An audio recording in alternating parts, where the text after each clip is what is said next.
sa akin kung bakit nakaburo si nanay, ha? Bakit ka ba naniniwala dun, ha? Ang totoo mong nanay, busy. Di ba sinabi ko na to sa'yo? Pero tay! Wala nang pero. Huwag mo akong hintayin magalit, Scarlett. Di mo magugustuhan.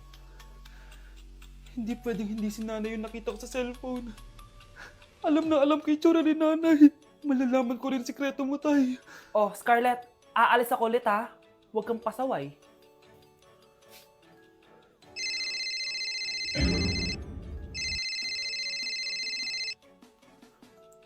Nasa yung cellphone ko? Hello po. Pwede na po maklaim yung 10 million peso na galing sa insurance ng namatay niyo pong asawa. Insurance? Pasaway ka talaga? Pinatay mo ba si nanay, ha?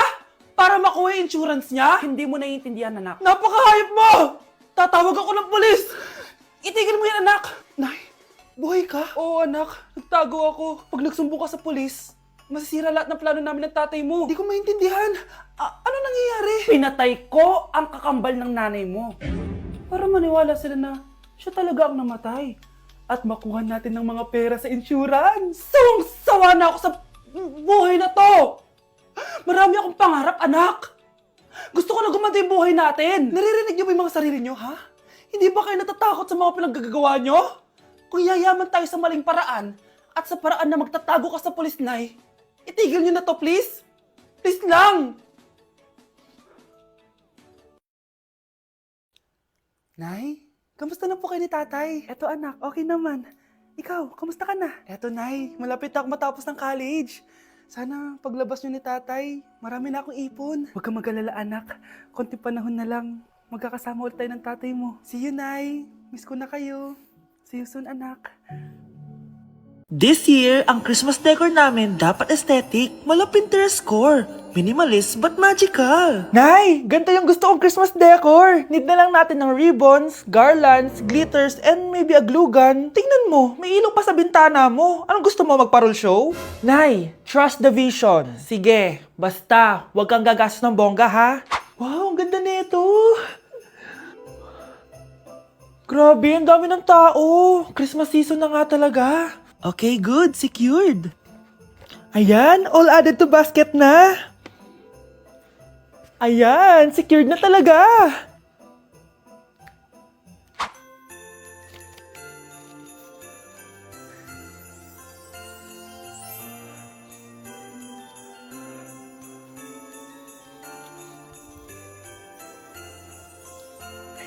Anak, paubos na yung ribbon, no? Oh, eto, ribbon ng cake. Same color naman eh. Pwede na yan. Nay, masisira yung team. Magkaiba yung sukat, oh.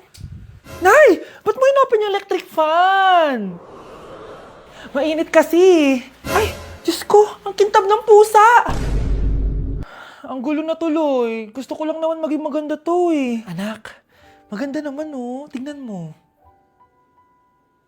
At least, nagkaroon tayo ng mother-daughter bonding. Parang okay naman. O, di ba? I'm the OG interior designer.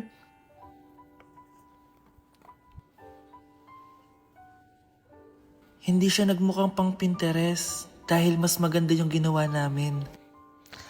Eto, Nay, para sa'yo. Oh, ano to, anak? Nakita ko kasi yan sa National Bookstore. Tapos naalala ko, di ba gusto mo ng planner na galing sa mga coffee shop? Kaya binili ko na yan. Baka maging acidic pa tayo kakakapin natin. Makuha lang yung planner na gusto mo. Tsaka binilhan din pala kita ng pouch. Lagayan mo na kung ano-ano, Nay. Oh. Aw, thank you, anak. Welcome, Nay. Anak? Oh, Nay. Gising ka pa? May ibibigay lang ako sa'yo. Oh, eto. Good luck to, ha? Dreamcatcher to, Nay, ah. Oo, anak. Ang sabi nila, magsabi ka lang ng wish mo dyan, matutupad. Malay mo naman, di ba? Thank you, Nay. Dreamcatcher. Matry nga to. Sana maging top 1 ako sa klase namin. Anak! Congrats!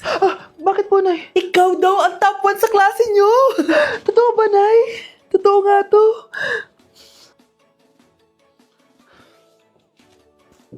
O anak, saan ka galing? Nag-apply ako sa trabaho.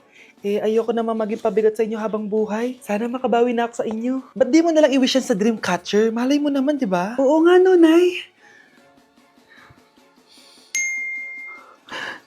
Nay! Tanggap na ako sa trabaho. Ang laki pa ng sahod ko.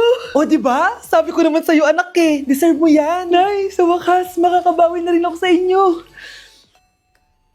Bes, alam mo, ang yaman mo na.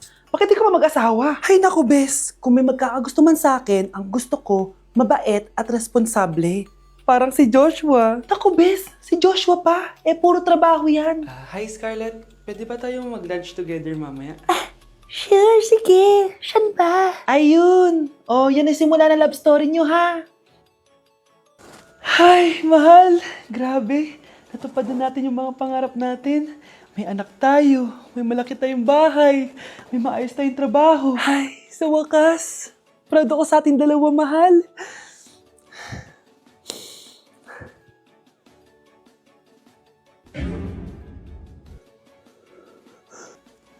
Mahal? Nay, ito pala yung manliligaw number 1 ko. Approve ba sa'yo? Hello po tita. So, ikaw pala yung manliligaw ni Scarlett? Ano ang kaya mong ibigay sa anak ko? Hindi man po ako mayaman, pogi naman ako. Pas sa walang pera? Sa daming luho ng babaeng to? Hindi mo mabubuhay yung anak ko. Di naman importante yung pera na eh. Basta pogi. Next! Lu, mukhang pera to oh. Hi tita. So, anong kaya mong ibigay sa anak ko? CEO yung tatay ko. Meron po kaming sports car, tapos malaki po yung bahay namin. Mayaman pero mukhang mabaho. Charger to ah. Bibigyan sana kita ng 1 milyon. Bahala ka dyan. 1 milyon? Hoy, babalik ka dito!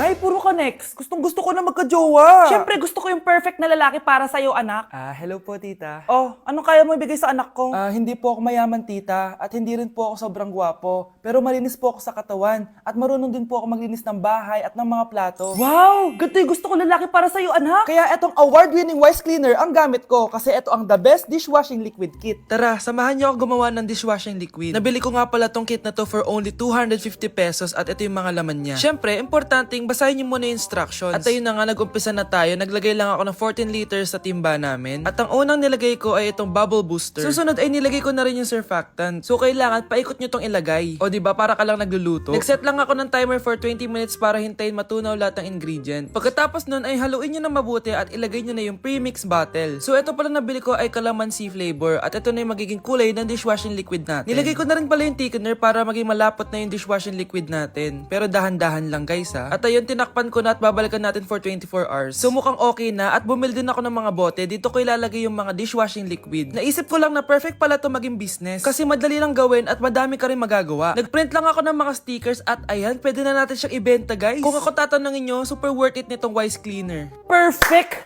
Anak, pakasalan mo na to. Sige. Pwedeng kiss the bride na agad. Dapat may 5 apo na ako bukas, ha?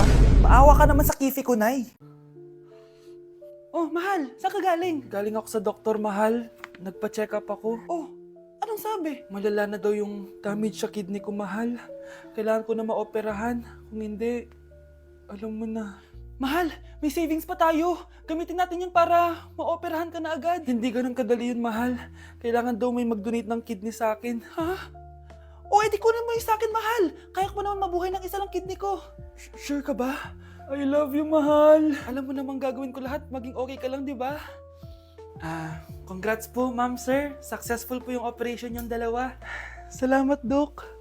Mahal, narinig mo ba yun? Okay ka na. Mabubuhay pa ako ng matagal, mahal. Salamat sa'yo. Mahal, nilutuan kita ng paborito mo para agad ka nang gumaling. Hoy, mahal, sino kausap mo? Ha? Wala to, mahal. Kaklase ko lang dati to. Kinakamusta lang ako. O sige, kain na tayo. Mahal, okay ka lang? Oo, tara, kain na tayo. Mahal, Nakakagalaw na ako ng maayos, oh. Di na sumasakit yung tahi. aba, Baka magulat ako, nakakatakbo ka na rin. mahal, aalis pala ako mamaya. Kasama ko yung dati kong kaklase. Celebration lang kasi gumaling na ako. Pwede ba akong sumama? Ha? Wag na, mahal. Baka mapano ka pa. Magpahinga ka na lang dito sa bahay, ha? Mahal, mag-ingat ka dun, ha? Mahal, alis na ako, ha? Yung cellphone mo.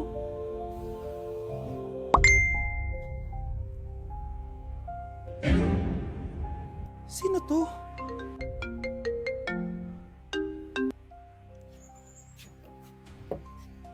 Hala, cellphone ko.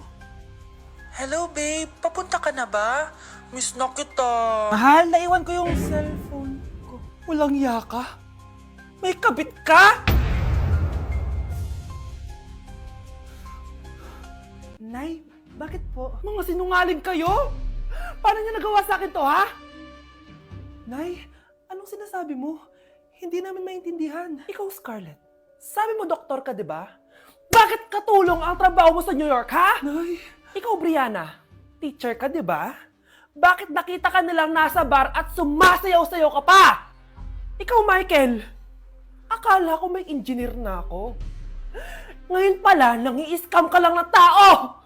Bakit yung tinago sa akin to, ha? Nay, hindi kasi ako nakapasa bilang nurse sa New York. Sabi nila, mas magaling kasi talaga si Brianna compare sa akin. Kaya rumakit muna ako bilang katulong para makapag-aral ulit. Oo, Nay, sumasayaw ako sa bar. Pero di ko binibenta ang katawan ko. Kinilangan ko lang yung pera para makagraduate na ako bilang teacher. Ayoko na kasi manghingi sa iyo eh. Ang baba kasi ng sweldo ng engineer, Nay, kaya humanap ako ng paraan para kumita ng pera. Alam ko mali ang pagiging scammer pero yun ang bumuhay sa akin, Nay. Mga anak, sana sinabi niyo sa akin. Pamilya tayo dito, 'di ba? Magtutulungan tayo. Bakit tinago niyo sa akin? Natakot kasi kami, Nay, na baka ma-disappoint ka namin. Alam kasi namin yung paghihirap mo. Mapag-aral lang kami. Anak ko kayo. Gagawin ko lahat para sa inyo. Sa tingin niyo ba hindi ko kayo tatanggapin, ha? Kaya itigil niyo na yung mga ginagawa niyo. Lalo ka na, Miguel. Opo, Nay. Sama-sama tayong bumangon. Nay, sorry. Wow, ang sweet naman. Isa ka pa. Gusto mo talaga masira itong pamilya namin, no? Lumayas ka dito, pamilyang peke! Ano? Palibhasa, di ka mahal ng pamilya mo. Mga ate, kuya, proud pa rin kami sa inyo. Mga anak, simula ngayon, sama-sama na tayo, ha? Walang iwanan at walang magtatago, ha? Promise? Promise, Nay, hindi na kami magtatago.